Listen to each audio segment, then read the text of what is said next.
Lucas, capítulo 17 e o versículo 5. Disseram então os rabinos ao soberano: aumenta-nos a fé. Respondeu o soberano: se tivesses fé como um grão, né?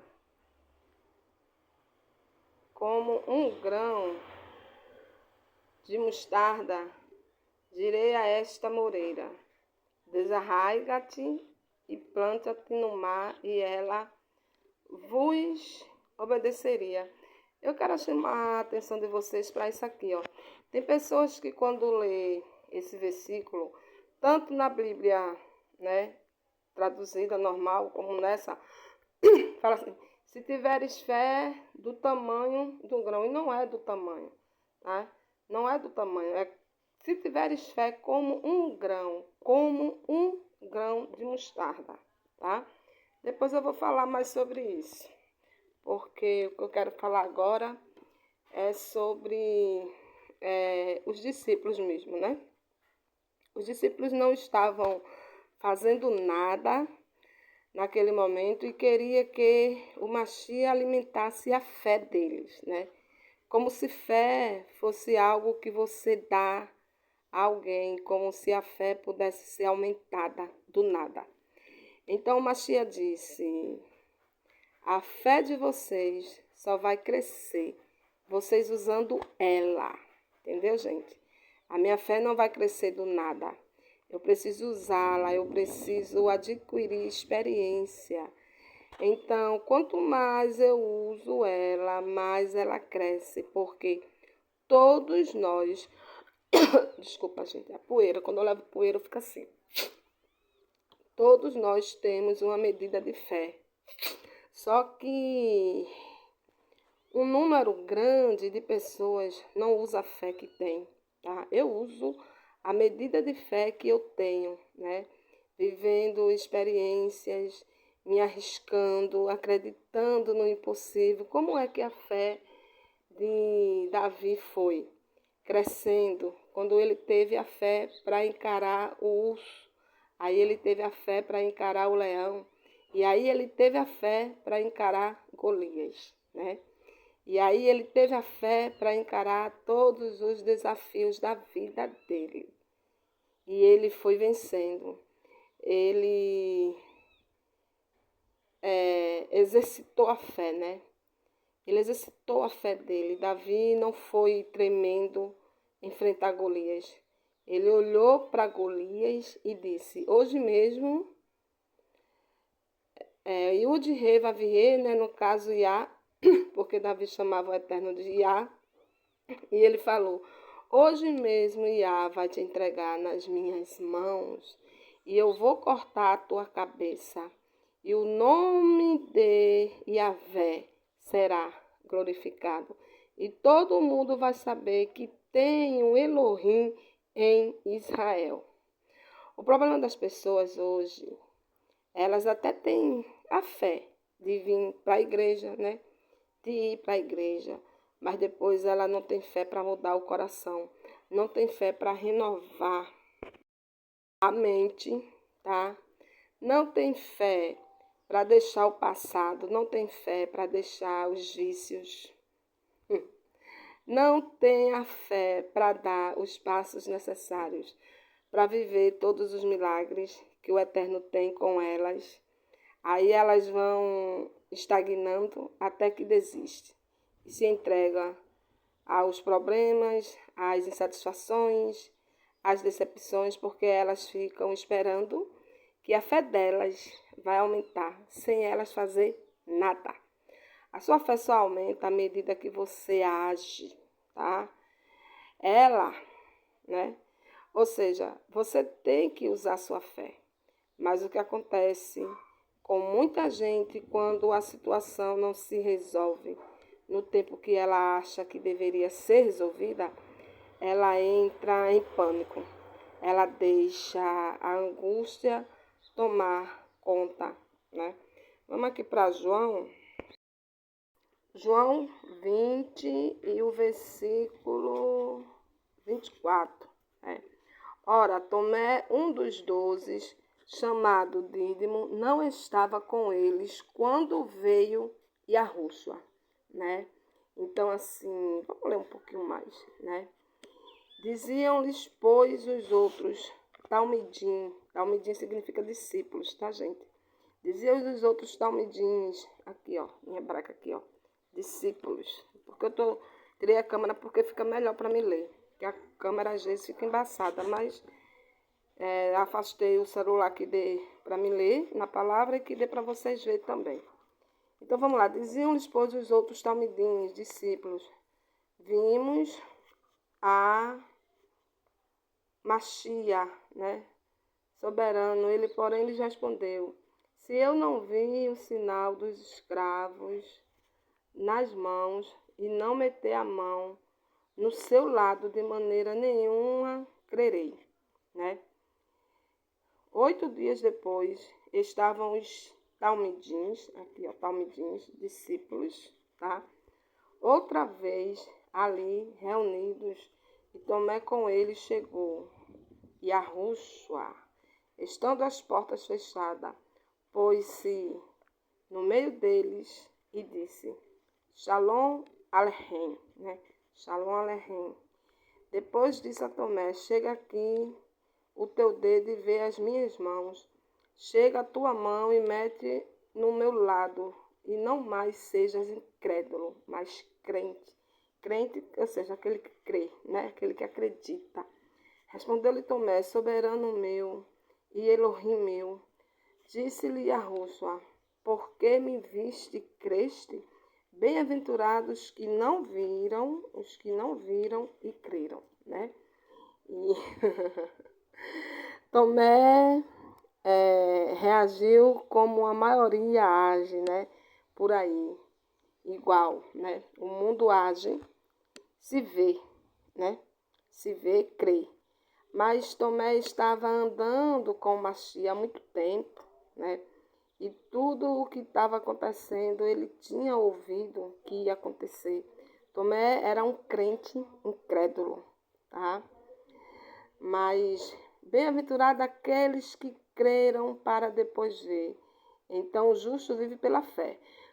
E se ele recua, né, o Eterno não tem prazer nele. Eu não estou falando aqui recuar, sair da igreja, não. Mas estar dentro da igreja, ouvindo a mensagem, não crendo no que está ouvindo, tá? Age como se não tivesse ouvindo nada. E Golias zombou, né, de Israel e de Davi. E Davi, cheio de fé, disse, hoje mesmo eu cortarei a tua cabeça. E Golias riu, mas Davi estava indo, né, contra ele em nome de Yahvé, né? Em nome de Yahvé, de Yarro, do Yud-Re, Vav-Re. Às vezes as pessoas olham e não dá nada pela gente, né? Até ri, né? Zomba como Golias riu de Davi, porque não conhece o Elohim, né? Não conhece o Deus que você serve. Davi não tinha habilidade nenhuma como soldado, mas ele tinha general, né? O general dos generais ao lado dele. Você vê que ele tentou botar a armadura de Saul, mas teve que tirar, né? Por ele não sabia nem andar, né? Com aquilo. Ele foi com aquilo que ele sabia, né? Ele usou o que ele sabia e venceu, tá? O Eterno quer que a gente dependa dele e não de pessoas, nem de situações. Muitas pessoas são tão inseguras que ela depende da sua imagem. Aí diz, não, eu tenho que agir assim, porque senão as pessoas não vão gostar de mim, né? Muitas vezes esperamos o Eterno vir de um lado e ele vem de outro. Às vezes você fica muito preocupado se alguém vai gostar de você. Você tem que se preocupar se o Eterno está gostando do que você está fazendo, tá? E entenda que para tudo há um tempo, só que vá plantando boa semente, né? Que na hora certa o Eterno fará tudo o que tem que fazer. Sabe por que eu estou aqui? Porque eu não quero fazer uma coisa simplesmente por fazer. Eu não quero fazer sacrifício de tolo. Então eu não vou vir aqui para fazer qualquer coisa, né, na carne, ou brincar de ser um líder e pregar uma palavra qualquer, porque tem coisas que parecem ser bênção, mas se você tiver discernimento, você vê que não é. Então, o que eu faço, tá? Dependo do Eterno em qualquer área da minha vida. Eu dependo dele, entendeu? Tem gente que quer agradar tanto os outros, mas não agrada ao Eterno, né? Muitas chegam até bajular pessoas para conseguir alguma coisa e não conseguem nada.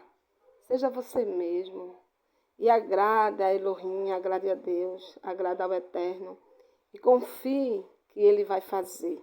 Vamos aqui para Marcos. Vamos aqui para Marcos, capítulo 8 e o versículo 22. Então chegaram a Betsaida e trouxeram-lhe um cego. E rogaram-lhe que o tocasse. E Arruxo, pois, tomou o cego pela mão e levou para fora da aldeia. E, cuspindo-lhe nos olhos e impondo-lhes as mãos, perguntou-lhes: Vês alguma coisa? E levantando ele os olhos, disse: Estou vendo os homens, porque como árvores os vejo andando. Então tornou a pôr-lhe as mãos sobre os olhos, e ele, olhando atentamente, ficou restabelecido, pois já via nitidamente todas as coisas. Depois o mandou para Beit, né, para casa, dizendo: Mas não entre na aldeia, né? E isso é forte, tá? Se ele fez 2 vezes, né? Por que você não quer fazer? Às vezes você luta por uma coisa, aí tem um pouco de progresso e desiste. Mas às vezes você precisa insistir um pouco mais para terminar essa obra, para que tudo seja concluído. Isso é fé. Só que às vezes as pessoas desistem na primeira, né? Ah, tá bom, com essa melhora já tá bom, né? Não, você tem que ir até o fim nas coisas e insistir nelas, tá? E não desistir. Se isso faz parte do propósito do Eterno, né? Se o Eterno está nisso, eu tenho que insistir nisso e não ficar no meio do caminho. Porque se você não vencer pela fé, não vai vencer de outra forma. Fazer igual o Davi, né? Vai acontecer assim, assim e assim. Não deixe o diabo colocar na sua cabeça que isso não vai acontecer. Aqui para atender a menina da dengue, mas aqui nem não tem recipientes, não. Aqui é ligação direta. Todo dia tem água aqui da Compesa, né? Graças ao Eterno. Então, como eu estava dizendo, não deixe o diabo colocar na sua cabeça que isso não vai acontecer ou que vai ficar pela metade, tá? O Eterno não é um Deus sem propósito. Continue lutando e o Eterno vai concluir a obra. Porque se o Eterno não tivesse o propósito de concluir a obra, ele não teria nem começado. Amém?